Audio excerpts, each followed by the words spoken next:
الكريم أما بعد فأعوذ بالله من الشيطان الرجيم بسم الله الرحمن الرحيم قل إن الموت الذي تفرون منه فإنه ملاقيكم ثم تردون إلى عالم الغيب والشهادة فينبئكم بما كنتم تعملون۔ اللہ تبارک و تعالی اپنے کلام عظیم میں ارشاد فرما رہا ہے کہ آپ فرما دیجئے بے شک وہ موت جس سے تم بھاگتے ہو وہ ایک دن تم سے ملاقات کرنے والی ہے، پھر تم اس ذات کی طرف لوٹائے جاؤ گے جو غائب اور حاضر سب کو جاننے والی ہے، پھر جو کچھ تم عمل کیا کرتے تھے وہ تمہیں اس کے بارے میں سب خبر دے گی۔ حضرت ابو سعید اور حضرت ابو ہریرہ رضی اللہ عنہما یہ دونوں حضرات روایت کرتے ہیں کہ حضور صلی اللہ علیہ وسلم نے ارشاد فرمایا لقنوا موتاکم لا الہ الا اللہ محمد الرسول اللہ، کہ جب تمہارے یہاں کسی کی موت کا وقت قریب آ جائے تو اس کو اس کلمے کی تلقین کرو کہ اللہ کے سوا کوئی معبود نہیں اور محمد صلی اللہ علیہ وسلم اللہ کے رسول ہیں۔ علماء کرام فرماتے ہیں تلقین کرنے کا مطلب یہ ہے کہ اس کے پاس بیٹھ کر اتنی زور سے پڑھو کہ اس کے کانوں میں آواز جائے تاکہ وہ سن کر اس کے معنی پر دل سے یقین بھی کرتا رہے اور جب تک اس کی ہمت ہو اپنے دل سے اور زبان سے اس کلمے کو ادا بھی کرتا رہے۔ یہ مطلب نہیں ہے تلقین کرنے کا کہ آپ اس سے کہو کہ پڑھ لا الہ الا اللہ محمد الرسول اللہ، کیونکہ وہ تو خود اس وقت سختی کی حالت میں ہے، نہ جانے اس تکلیف اور پریشانی میں وہ آپ کو کیا جواب دے دے اور کیا اس کے منہ سے نکل جائے، اس لیے اس سے بس کہا نہیں جائے گا اور اس کے پاس بیٹھ کر پڑھا جائے گا۔ اس لیے کہ حضور نبی اکرم صلی اللہ علیہ وسلم نے ایک حدیث پاک میں یہ بھی ارشاد فرمایا کہ جب دنیا سے کوئی شخص جا رہا ہے اور آخری وقت اس کی زبان پر یہ کلمہ جاری ہو گیا لا الہ الا اللہ محمد الرسول اللہ، تو وہ یقیناً جنت میں داخل ہوگا۔ یہ موت ہو یا کوئی نقصان ہو یا کوئی تکلیف اور پریشانی کی صورت ہو، حضور صلی اللہ علیہ وسلم ارشاد فرماتے ہیں جس کی راوی ہیں حضرت ام سلمہ رضی اللہ عنہا کہ آپ نے ارشاد فرمایا کسی بھی نقصان پر جب مومن بندہ یہ پڑھتا ہے انا للہ و انا الیہ راجعون، اور ساتھ ساتھ یہ بھی دعا مانگتا ہے کہ اے اللہ جو کچھ میرا یہ نقصان ہو گیا تو اس کا مجھے نعم البدل عطا فرما دے، تو اللہ تعالیٰ اس کا اچھا بدلہ بھی اسے عطا فرماتا ہے۔ حضرت ام سلمہ رضی اللہ عنہا اس روایت میں یہ بھی فرماتی ہیں کہ جب میرے شوہر حضرت ابو سلمہ کا انتقال ہوا تو مجھے حضور صلی اللہ علیہ وسلم کی یہ حدیث یاد آئی کہ حضور نے فرمایا کہ انا للہ و انا الیہ راجعون پڑھو اور یہ بھی دعا کرو کہ اللہ مجھے اس سے اچھا کوئی جو نقصان ہوا اس کا بدل عطا فرما دے۔ تو پڑھنے سے پہلے فرماتی ہیں میں سوچنے لگی کہ ابو سلمہ سے اچھا مجھے کون مل سکتا ہے، اب یہ تو ان کا تو گھرانہ سب سے پہلے ہجرت کر کے نبی صلی اللہ علیہ وسلم کے پاس آئے، ساری زندگی دین کی خدمت میں گزار دی اور حضور صلی اللہ علیہ وسلم کی محبت میں دنیا سے چلے گئے، اب ان سے اچھا کون ہو سکتا ہے کہ میں یہ دعا کروں کہ اللہ مجھے ان کے بدلے میں اچھا عطا فرما دے۔ مگر کہتی ہیں جب میرے رسول کا فرمان تھا تو میں نے فرمان کو پورا کرنے کے لیے پڑھ لیا۔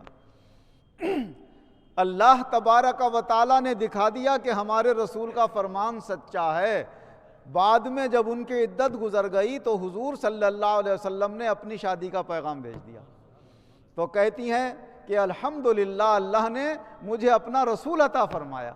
اور رسول سے اچھا کون ہو سکتا ہے؟ سارے صحابہ، سارے مسلمان، پوری امت ایک طرف اور حضور صلی اللہ علیہ وسلم ایک طرف۔ تو یہ کلمات اگر پڑھ لیے جاتے ہیں انا للہ و انا الیہ راجعون، تو اس نقصان اور تکلیف اور پریشانی پر اللہ صبر بھی دے دیتا ہے اور اس کے لیے اچھے راستے بھی کھول دیتا ہے اور اس سے بہتر حالت اللہ تعالیٰ عطا فرماتا ہے۔ حضور نبی اکرم صلی اللہ علیہ وسلم ارشاد فرماتے ہیں جب کسی کی موت کا وقت قریب آتا ہے تو اللہ کے فرشتے اس کے پاس آ جاتے ہیں، اور آنے کے بعد جب اس کی روح نکالتے ہوتے ہیں تو یہ دیکھتے ہیں کہ یہ اللہ کا پسندیدہ بندہ ہے یا اللہ اس سے ناراض تھا،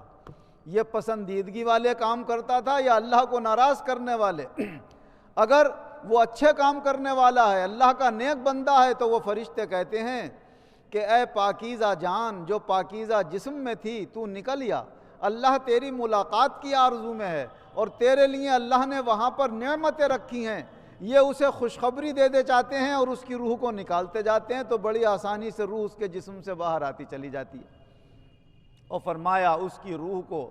سبز ریشم میں لپیٹ کر خوشبودار میں اور آسمانوں کی طرف لے کر چلتے ہیں۔ پہلے آسمان پر پہنچتے ہیں تو فرشتے پوچھتے ہیں کس کی روح ہے، تو بتاتے ہیں اللہ کے ایک نیک بندے کی روح ہے، تو آسمان کا دروازہ کھول دیا جاتا ہے اور فرشتے کہتے ہیں مبارک ہو اس کا آنا، لے کر آؤ اس دروازے سے، اور اسی طرح آسمان کے دروازے کھلتے چلے جاتے ہیں اور اللہ تبارک و تعالی اس کو یہ ترقی کے درجات دکھانے کے بعد پھر حساب و کتاب کے لیے اس کی قبر میں اس کی روح کو لوٹوا دیتا ہے۔ اور فرمایا جو فاسق و فاجر ہیں،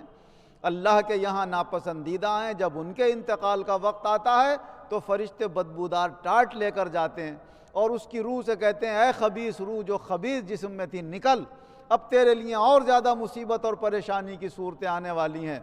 تو وہ روح گھبراتی ہے اور بھاگتی ہے۔ حضور صلی اللہ علیہ وسلم نے فرمایا ایک دم تیزی سے فرشتے اس کے جسم میں سے ایسے کھینچ لیتے ہیں جیسے گرم سلاخ بھیگی ہوئی اون میں سے کھینچا جائے تو اس میں جیسی آواز نکلتی ہے، اس طریقے سے اس کی روح جسم سے نکلتی ہے۔ اور پھر وہ فرشتے لے کر جب آسمان پر پہنچتے ہیں تو فرشتے آسمان کے معلوم کرتے ہیں کس کی روح ہے، تو وہ کہتے ہیں ایک بہت بڑا گناہگار بندہ، یہ نام تھا اس کا، تو کہتے ہیں اس کے لیے دروازہ نہیں کھولا جائے گا، پھینک دو اس کو یہیں سے، تو اس کی روح کو آسمان سے ہی نیچے پھینک دیا جاتا ہے۔ اللہ تعالیٰ فرماتا لا تفتح لهم ابواب السماء ولا يدخلون الجنة حتى يلج الجمل في سم الخياط، نہ ایسے لوگوں کے لیے آسمان کے دروازے کھولے جائیں گے اور نہ کبھی انہیں جنت میں داخل کیا جائے گا جب تک کہ اونٹ سوئی کے نکوے میں داخل نہ ہو جائے، اور عادتاً اونٹ کا سوئی کے نکوے میں داخل ہونا ناممکن ہے، تو ایک ناممکن چیز پہ اللہ نے موقوف کر دیا۔ جنت میں جانا ہے تو اونٹ کو سوئی کے نکوے میں سے نکال دو، جنت میں چلے جاؤ، تو نہ وہ نکوے میں سے نکلے گا اور نہ وہ کافر کبھی جنت میں جائے گا۔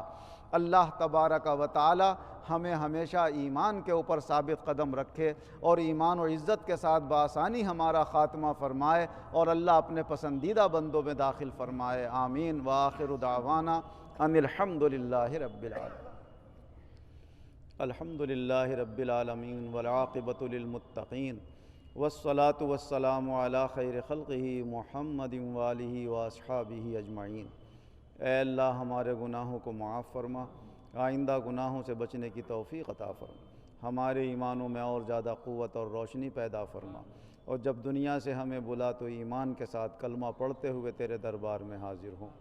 اے اللہ جو بیمار ہیں انہیں شفا عطا فرما، جو قرض دار ہیں انہیں قرضوں سے نجات عطا فرما، جو بے روزگار ہیں انہیں اچھے روزگار عطا فرما، جو برسر روزگار ہیں ان کے روزگاروں میں خیر و برکت اور ترقیاں عطا فرما، دینی دنیاوی نعمتیں اپنے غیبی خزانوں سے ہمیں عطا فرما، اپنی نعمتوں کی ہمیں معرفت اور پہچان عطا فرما، اپنے ذات و صفات کی، اپنے رسول کی، اپنے دین کی ہمیں پہچان عطا فرما، ترقی کے بعد تنزل سے ہماری حفاظت فرما، دنیا اور آخرت دونوں جہان میں ایمان اور عزت کے ساتھ ہم سب مسلمانوں کو شاندار کامیابی عطا فرما، آمین بجاہ